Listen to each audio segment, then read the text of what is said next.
누가복음 7장 6절에서 15절의 말씀을 본문으로 해서 예수께서 그 어머니에게 라는 제목으로 주님의 은혜의 말씀을 나누려고 합니다. 말씀을 들으실 때 성령께서 여러분의 마음을 만져주시기를, 그래서 위로와 은혜의 시간이 되시기를 다시 한번 축복합니다. 오늘 본문은 예수님께서 가버나움과 나인이라는 마을에서 행하신 사역을 담고 있습니다. 예수님께서 갈릴리의 어느 산, 팔복산이라고 부르는 그 산에서 산상수훈 말씀을 전하신 후에 산에서 내려오셔서 가버나움이라는 도시로 들어가셨습니다. 가버나움은 위로의 마을이라는 뜻인데요, 이 가버나움은 갈릴리 호수 북서쪽에 있는 연안에 위치한 해안 도시였습니다. 교통의 요지였는데요, 지도에 보시면 빨간 선이 보이는데 저 빨간 선이 당시에 교통의 중심지였던 비아 마리스라고 하는 해안길, 해변길, 바닷길 이래라는 국제고속도로입니다. 그래서 이 비아 마리스라는 도로가 가버나움을 통과했기 때문에 가버나움은 교통의 요지였고, 그래서 그 도시에 상주하는 인구가 약 15,000명에서 2만 명 정도가 되었다고 합니다. 당시 예수님의 고향 나사렛이요, 사는 사람이 400명에서 500명 정도 됐다고 하니까 이 가버나움에 15,000에서 2만 명이 살았다는 것은 굉장히 큰 도시였음을 알 수 있습니다. 그리고 가버나움에는 로마의 세금을 걷어들이는 세관이 있었고, 그 세관 중에 세리한 사람이 바로 예수님의 제자 마태였습니다. 그리고 오늘 본문에 나오는 백부장이 있었던 로마 군대의 주둔지가 또 바로 이 가버나움에 있었습니다. 마태복음 4장 12절 13절을 보면 이렇게 기록되어 있습니다. 예수께서 요한이 잡혔다고 하는 말을 들으시고 갈릴리로 돌아가셨다. 그리고 그는 나사렛을 떠나 스불론과 납달리 지역 바닷가에 있는 가버나움으로 가서 사셨다. 아멘. 이렇게 기록되어 있습니다. 이 말씀의 기초에서 예수님의 고향은 나사렛이었지만 예수님의 집은 가버나움이었음을 알 수 있습니다. 사람들이 많이 몰려있는 곳이었기 때문에 예수님은 복음사역의 중심지로 가버나움을 정하셨고, 가버나움에 집을 마련해서 거기서 사셨던 것입니다. 그리고 이곳 가버나움에 로마 군대의 백부장이 있었는데요, 이 백부장이 사랑하는 종이 한 사람 있었습니다. 그런데 이 종이 병에 걸려 죽을 지경에 이르게 된 것입니다. 그래서 백부장은 유대인의 장로 몇 사람을 예수님께 보내어서 내 종을 고쳐달라고 살려달라고 부탁을 드립니다. 그래서 예수님은 장로들과 함께 백부장의 집에 가서 병을 고쳐주려고 발걸음을 옮기셨습니다. 백부장이 예수님께서 자기 집에 온다는 소식을 듣고서는 이번에는 친구들을 보내서 예수님께 이렇게 말씀을 올립니다. 주님, 더 수고하실 것 없습니다. 저는 주님을 내 집에 모셔드릴 만한 자격이 없습니다. 그래서 내가 주님께로 나올 엄두도 못 냈습니다. 그저 말씀만 하셔서 내 종을 낫게 해주십시오. 나도 상관을 모시는 사람이고 내 밑에도 병사들이 있어서 내가 이 사람더러 가라고 하면 가고 저 사람더러 오라고 하면 옵니다. 또 내 정도로 이것을 하라고 하면 합니다. 백부장의 말을 전해 들은 예수님께서는 백부장의 그 마음 씀씀이와 믿음을 보시고 이렇게 말씀하셨습니다. 내가 너희에게 말한다. 나는 이스라엘 사람 가운데서는 아직 이런 믿음을 본 일이 없다. 아멘. 예수님께서는 백부장의 하는 말을 들으시고 그를 놀랍게 여기시며 그의 믿음을 칭찬하셨습니다. 그리고 백부장의 믿음을 칭찬하셨을 때 곧 백부장의 종의 병이 낫게 되었습니다. 이것을 믿으시기 바랍니다. 예수님께서는 이처럼 말씀만으로도 병을 고치시는 전지전능하신 하나님 되십니다. 이 예수님께서 복음서를 보면요, 치유사역을 하실 때마다 자주 하셨던 말씀이 있습니다. 그 말씀이 무엇이지요? 너의 믿음대로 되어라. 아멘. 예수님은 이 말씀을 자주 하셨습니다. 그리고 간절한 믿음으로 예수님께 나아가면 예수님은 그들의 믿음을 보시고 병을 고쳐주시고 치유해주시고 살려주셨습니다. 아멘. 그러므로 우리 모든 그리스도인들은 백부장과 같은 믿음을 가져야 함을 알 수 있습니다. 아멘. 이처럼 예수님은 믿음을 매우 중요하게 여기셨습니다. 이를 알 수 있는 반대의 상황들이 말씀에 기록되어 있습니다. 예수님은 종종 제자들에게 이렇게 말씀하셨습니다. 마태복음 8장 26절입니다. 왜들 무서워하느냐? 믿음이 적은 사람들아. 마태복음 14장 31절 말씀입니다. 믿음이 적은 사람들아, 왜 의심하였느냐? 마태복음 16장 8절입니다. 믿음이 적은 사람들아, 어찌하여 너희는 빵이 없다는 것을 두고 서로 수군거리느냐? 믿음이 없는 사람들을 향해서는 예수님께서 이렇게 책망하셨습니다. 믿음이 없고 삐뚤어진 세대요. 믿음이 없는 세대요.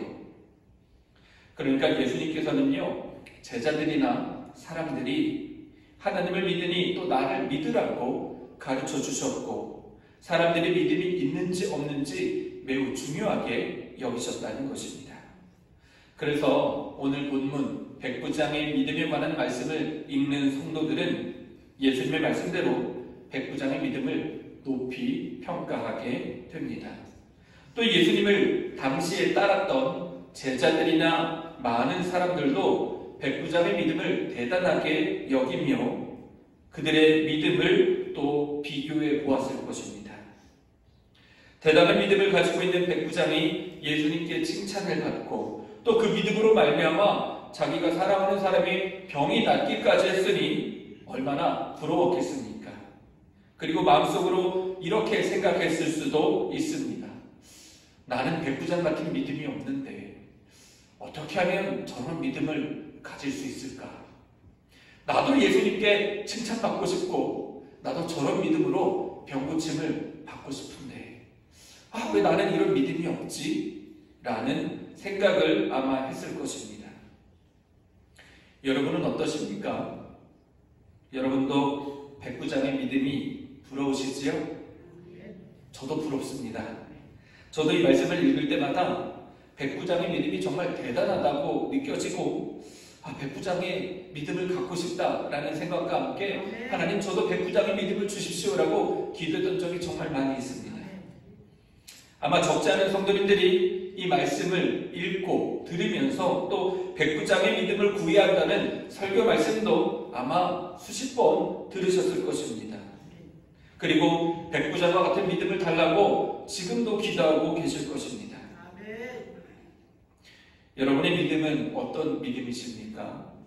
백부장과 같이 대단한 믿음이십니까? 아니면 적은 믿음이십니까? 이곳에 계신 분들 중에는 여기 서 있는 저를 비롯해서 솔직하게 지금 우리의 마음을 들여다보면 백부장의 믿음은커녕 겨자씨 하나일 만한 믿음도 없는 것처럼 느껴질 수도 있을 것입니다. 사랑하는 성도 여러분, 그런데요, 겨자씨만한 믿음도 얼마나 대단한 믿음인지 아시지요? 마태복음 17장 20절에 예수님께서 이렇게 말씀하셨습니다. 예수께서 그들에게 대답하셨다.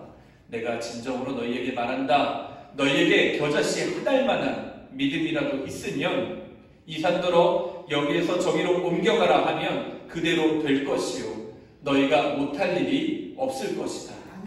누가복음 17장 6절입니다. 주님께서 말씀하셨다. 너희에게 겨자씨 한 알만한 믿음이라도 있으면 이 뽕나무더러 뽑혀서 바다에 심기라 하면 그대로 될 것이다. 이처럼 겨자씨 한 알만한 믿음, 손에 집히지도 않는 깨알만한 믿음, 이만한 믿음만 있어도 뽕나무를 바다에 심기게 할 수 있고 산을 옮길 수도 있습니다. 하지만 안타깝게도 정말 솔직하게 정직하게 지금 우리에게는 이 작디 작은 겨자씨 한 알만한 믿음도 없다는 것입니다. 그렇다면요, 믿음이 없는 나의 기도는 예수님께서 들어주지 않으실까요? 예수님은 백부장의 믿음처럼 큰 믿음을 가지고 있는 사람들의 기도만 들어주시는 그런 분이실까요? 인생을 살다 보면요, 기도조차 할 수 없을 정도로 커다란 고난을 만날 때가 있습니다. 그러면요, 너무 힘들어서 다 포기하고 싶고 기도조차 나오지 않고 예배도 찬양도 기도도 다 귀찮을 때가 있습니다. 그런 상황에서 믿음을 갖는 것은 굉장히 힘든 일이죠. 극심한 고통 가운데 있는 그런 사람들을 보시면 왜 당신은 믿음이 없냐고, 왜 믿음이 없어서 기도도 안 하냐고 누가 어떻게 감히 책망할 수 있겠습니까? 그럴 수는 없습니다. 오히려 그런 고난 가운데 아픔 가운데 있는 사람에게는요, 믿음이 없냐는 책망보다는 오히려 따뜻한 위로가 필요합니다. 그래서 예수님께서는요, 백부장의 믿음을 칭찬하시고 그의 종을 고쳐주신 다음에 제자들에게, 사람들에게 아무런 설명도 없이 갑자기 나인이라는 작은 마을로 발걸음을 옮기십니다. 오늘 본문 7장 11절입니다. 그 뒤에 곧 예수께서 나인이라는 성읍으로 가시게 되었는데, 여기서 그 뒤에라는 단어는요, 백부장의 종의 병을 고쳐주신 후에를 의미합니다. 아멘. 그러니까 백부장의 하인을 고쳐주신 다음에 예수님께서는 아무런 설명도 없이 나인성으로 가셨습니다. 예수님은 왜 나인성으로 가셨을까요? 나인이라는 마을은요, 성경에 여기 딱 한 번 나옵니다. 그런데 예수님께서 백부장의 하인을 고쳐주시고 나서 제자들과 수많은 사람들을 데리고 나인으로 가신 곳입니다. 나인성 성문에 도착했을 때 예수님은 장례 행렬을 만나게 됩니다. 이 장례식은 한 과부의 외아들의 장례식이었습니다. 하나뿐인 아들을 떠나보낸 어머니의 마음이 얼마나 슬펐겠습니까? 예수님은 그 어머니의 슬픔을 보시며 이렇게 말씀하셨습니다. 오늘 본문 13절입니다. 주님께서 그 여자를 보시고 가엾게 여기셔서 말씀하셨다. 울지 말아라. 여기서 가엾게 여기셔서라는 표현은요, 그리스어로 스플랑크니 조마이라는 단어입니다. 스플랑크니 조마이라는 말은 언제 사용하냐면요, 어떤 사람이 너무 슬픈 일을 겪게 되면 그 슬픔이 너무나 커서 창자가 뒤틀리고 위장이, 대장이 찢겨질 정도로 고통스러워한다라는 표현입니다. 그러니까 예수님께서는 이 어머니의 슬픔, 이 어머니의 눈물을 보시고 마치 자기 창자가 찢어지고 대장이 찢어지고 마음이 찢어질 정도로 고통스러우셔서 이 어머니와 함께 눈물을 흘리며 우셨다는 것입니다. 어쩌면 외아들을 떠나보낸 이 어머니의 슬픔이 마치 하나뿐인 아들을 십자가에 달려 죽게 하시기 위해서 이 땅에 보내신 아버지 하나님의 그 슬픔을 연상케 하지는 않았을까 생각해 보기도 합니다. 사랑하는 성도 여러분, 이처럼 예수님은요, 우리의 아픔, 슬픔을 그냥 지나치지 않으십니다. 예수님은 여러분이 슬퍼하시고 힘들어하실 때 그냥 단순히 힘내라, 괜찮을 거야 라는 말로 지나치지 않으신다는 것입니다. 내가 겪는 아픔, 내 마음이 찢어지는 그 고통 이상으로 나와 함께 슬퍼하시며 아파하시며 우리를 위로해 주신다는 것입니다. 아멘. 이 시간 혹 이 자리에 마음이 힘들고 아프고 슬픔이 있으시다면 오늘 예수님이 들려주시는 말씀을 통해서 위로받으시기를 소망합니다. 아멘. 예수님은 어머니의 마음을 온 몸과 마음으로 느끼시면서 예수님은 그 어머니에게 다가가셨습니다. 그리고 그 어머니에게 등을 쓰시면서 이렇게 말씀해 주십니다. 울지 말아라. 주님의 위로의 음성이 여러분의 마음에 닿기를 소망합니다. 주님의 위로가 여러분에게 충만하기를 소망합니다. 아멘. 우리가 인생을 살아가면서요, 주변에 어려움을 겪거나 힘든 일을 겪는 사람들을 만나게 되면 종종 위로를 건네곤 합니다. 울지 마세요, 장로님. 울지 마세요, 권사님. 다 괜찮을 것입니다. 다 좋아질 거예요. 다 잘 될 것입니다. 이렇게 위로를 하죠. 그러면 위로를 받는 분도 좀 마음에 공감을 느끼면서 그래도 나를 위해서 위로해 주는구나 하고 마음이 좀 따뜻해질 것입니다.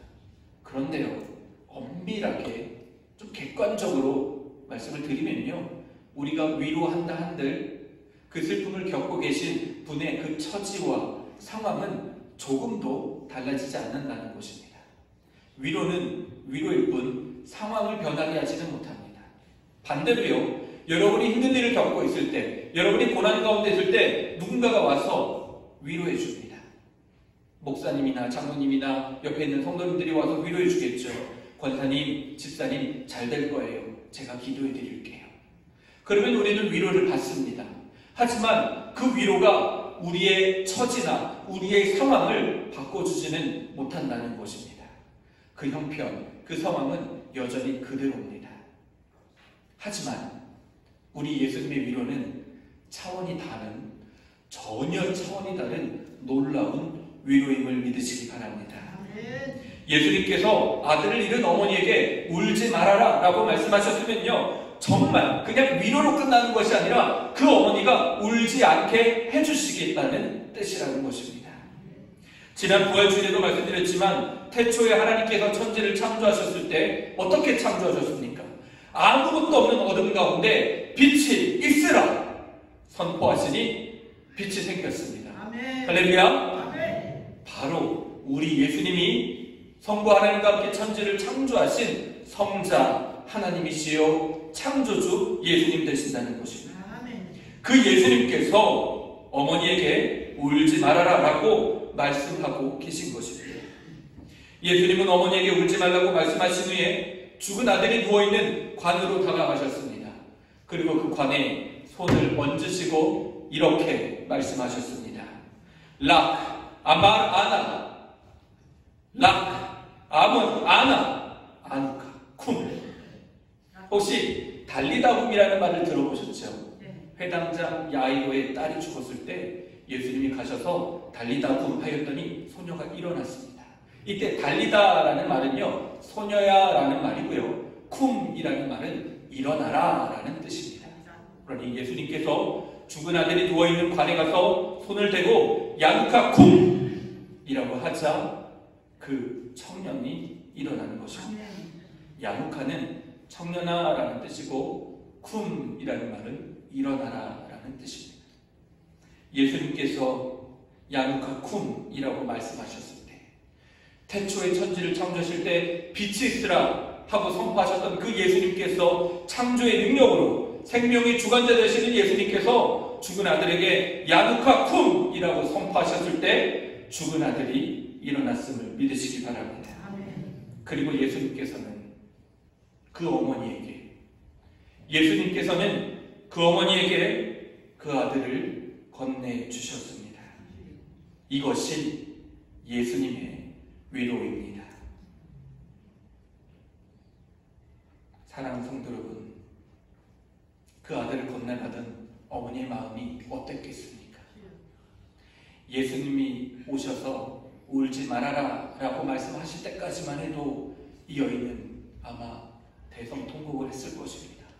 하지만 야누카 쿰이라는 창조의 말씀이 선포되어 죽은 아들이 일어났을 때 어머니의 눈물은 기쁨의 눈물, 행복의 눈물, 환희의 눈물로 바뀌며 말로 표현할 수 없을 정도로 세상 그 어떤 사람보다 기쁘고 행복했을 것입니다. 아멘.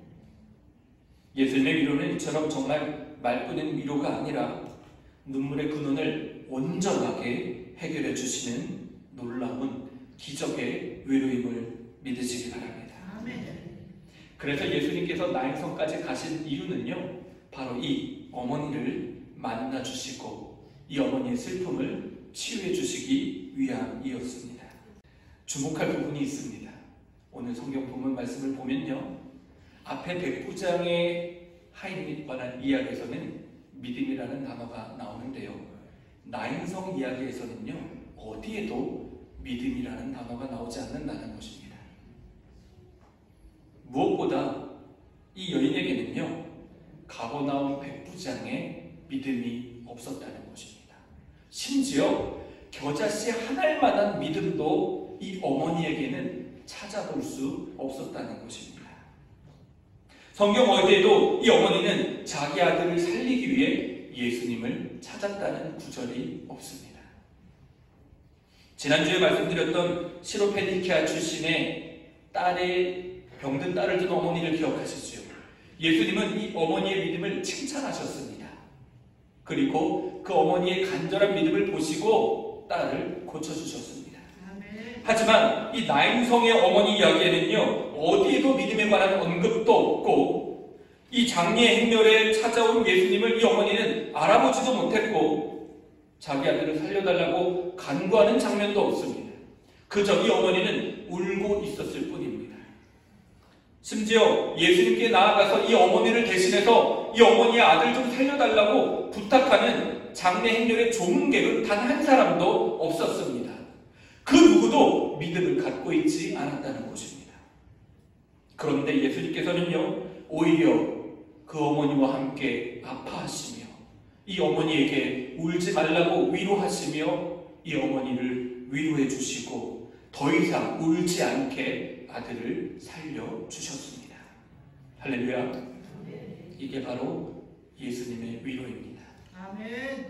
우리가 믿음이 없을지라도 괜찮습니다. 예수님은 슬퍼하는 우리를 그냥 있는 그대로 내버려 두지 않으시고, 우리가 슬픔에 잠겨있을 때 우리에게 찾아와 주시고 우리를 위로해 주시는 분이심을 믿으시기 바랍니다. 말씀을 정리하겠습니다. 예수님께서는 가버나움에서 백부장의 믿음을 보시고 칭찬하셨으며 그의 종을 고쳐주셨습니다. 그리고 고쳐주시자마자 나인성으로 발걸음을 옮기셨습니다. 제자들과 많은 사람들이 예수님을 따라갔습니다. 그런데요, 가버나움에서 나인성까지 거리가 얼마나 되는지 아십니까? 무려 40km가 됩니다. 지난 수요일날 교회에서 아침 고요 수목원까지 버스를 타고 이동했었는데요, 대략 1시간 반에서 2시간 정도 걸렸습니다. 딱 그 거리가 40km입니다. 우리 교회에서 인천까지, 우리 교회에서 수원까지, 우리 교회에서 파주까지가 40km 정도 됩니다. 그러니 일부러 장례 시간을 맞추기도 쉽지 않은 거리인데도 불구하고 예수님께서는 그 장례 행렬을 만나기 위해서 40km를 쉬지 않고 걸어가셨습니다. 그리고 장례 행렬을 만났고, 아무도 예수님을 찾지 않고 예수님을 부르지도 않고 예수님을 알아보지도 않고 예수님에 대한 믿음도 없는데도 불구하고 예수님은 믿음이 있음과 없음과 상관없이 슬퍼하는 어머니를 위로해 주셨다는 것입니다. 예수님은 이 어머니를 위해 또 그 아들을 위해 그 먼 길을 찾아 나서셨던 것입니다. 사랑하는 정의교회 성도 여러분, 우리도 살다 보면 기도조차 할 수 없고 예수님이 생각나지도 않고 예수님을 찾을 수 없을 정도로 깊은 슬픔, 아픔에 빠질 때가 있습니다. 그럼요, 왜 없겠습니까? 그럴 때는 믿음이라고 찾아볼 수도 없습니다. 겨자씨 아니요 먼지 한 톨만한 믿음도 없을 때가 있습니다. 하지만 그런 순간까지도 예수님은 나 몰라라 하며 여러분을 그냥 내버려 두시는 것이 아니라 여러분이 예수님을 찾지도 부르지도 않을지라도 예수님은 다가오셔서 여러분을 위로하시고 여러분에게 울지 말아라 라고 말씀해 주신다는 것입니다. 예수님이 오셔서 울지 말라 말씀하시면 모든 문제가 해결됨을 믿으시기 바랍니다. 다 끝났다고 생각된, 장례식이 끝났다고 생각된 그 순간에도 죽은 아들을 다시 살려주셨듯이 우리 삶의 부활의 기쁨을 회복시켜 주실 것을 믿으시기를 간절히 소망합니다. 오늘, 지금, 앞으로 어떤 일이 우리에게 일어날지 우리는 한 치 앞도 내다볼 수 없는 연약한 인간들입니다. 하지만 오늘 우리에게 주시는 나인성 어머니의 이야기를 기억하시기 바랍니다. 예수님께서 그 어머니에게, 예수님께서 그 아버지에게, 예수님께서 장애교회 모든 성도님들에게 하늘의 위로를 부어주심을 믿으시기 바랍니다. 주님께서 지금 함께 하시니 설령 내 믿음이 부족하고 모자랄지라도, 내가 믿음이 없는 것처럼 느껴질지라도 주님께서는 그것과 상관없이 우리를 위로해 주시고 우리를 구원해 주시는 분이시라는 것을, 여러분의 기도로 말미암아 예수님께서 여러분의 자녀들을 믿음 가운데 세워주시고 이 땅의 빛과 소금과 같이 사용하여 주실 것을 믿고 위로를 받으시고 소망을 얻으시기를 주님 이름으로 간절히 축원하고 축복합니다. 기도하겠습니다. 참 좋으신 하나님, 이 시간 우리 장애교회 아버님, 어머님들에게 하늘의 위로를, 하늘의 소망을 부어주시옵소서. 이분들이 자녀를 위해 기도하며 나아갈 때, 이분들이 무엇이든 주님 앞에 기도하며 나아갈 때 주께서 위로하여 주시고 울지 말아라 말씀하여 주시고 모든 슬픔의 근원을 해결하여 주시옵소서. 우리 장애교회가 주님을 만나고 주님께 위로받고 주님께 영광 돌리는 복된 교회, 복된 성도님들이 되게 하여 주시옵소서. 감사드리며 예수님의 이름으로 간절히 기도합니다. 아멘.